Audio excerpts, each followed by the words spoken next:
આગળ વાત કરીએ ગાંધીનગરની, જ્યાં વ્યાયામ અને કલા શિક્ષક સંઘના ઉમેદવારો મેદાને કાયમી ભરતી કરવાની માંગ સાથે વિરોધ કર્યો છે। ચિત્ર, સંગીત, વ્યાયામ અને કમ્પ્યુટર શિક્ષકોની ભરતી કરવા માંગ કરાઈ છે।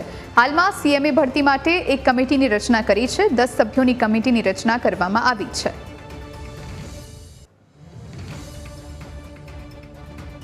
આવેલા છે પોતાનો દિવસો બગાડી અને પોતાના 7 વર્ષથી જે લોકોએ સંગીત, ચિત્રો, વ્યાયામમાં અનેક ડિગ્રીઓ ધરાવી છે, છતાં પણ બેરોજગારની જેમ કાયમ અહીંયા સત્યાગ્રહ સામૂહિક ખાતે અને આપની કચેરીઓ ખાતે આવીને દોડા કરેલા છે। અને અમારી બસ એક જ માંગ છે કે સંગીત, ચિત્ર, વ્યાયામ ને કોમ્પ્યુટરની સત્વરે કાયમી ધોરણે ભરતી કરે, કેમ કે છેલ્લા ઘણા પ્રયાસો બાદ હજુ સુધી અમને કોઈ જ જવાબ મળેલો નથી, સંતોષકારક જવાબ નથી મળ્યો। પણ અમે હવે એવું જ માંગીએ છીએ કે અમારી કાયમી જ ભરતી થવી જોઈએ। બીજી કોઈ આ પીએમ શ્રી પ્લસ આ જ્ઞાન સહાયક કે સંગીત સહાયક કોઈ જ ભરતી અમને સ્વીકાર નથી। જુદી જુદી બધી જ કલાઓનો સમાવેશ કર્યો છે અને સરકારે એનઈપી 2020ની અંદર 64 કલાઓનો બાળકોમાં વિકાસ થવો જોઈએ।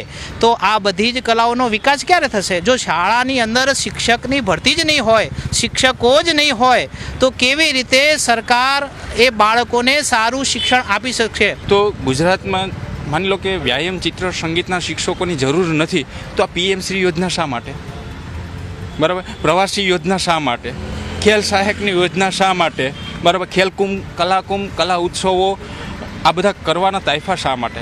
સરકાર એમ કહે કે અમે સર્વાંગી વિકાસ કરવાની વાત કરે છે, તો ખરેખર સરકારી શાળામાં સર્વાંગી વિકાસ ક્યાં થાય છે?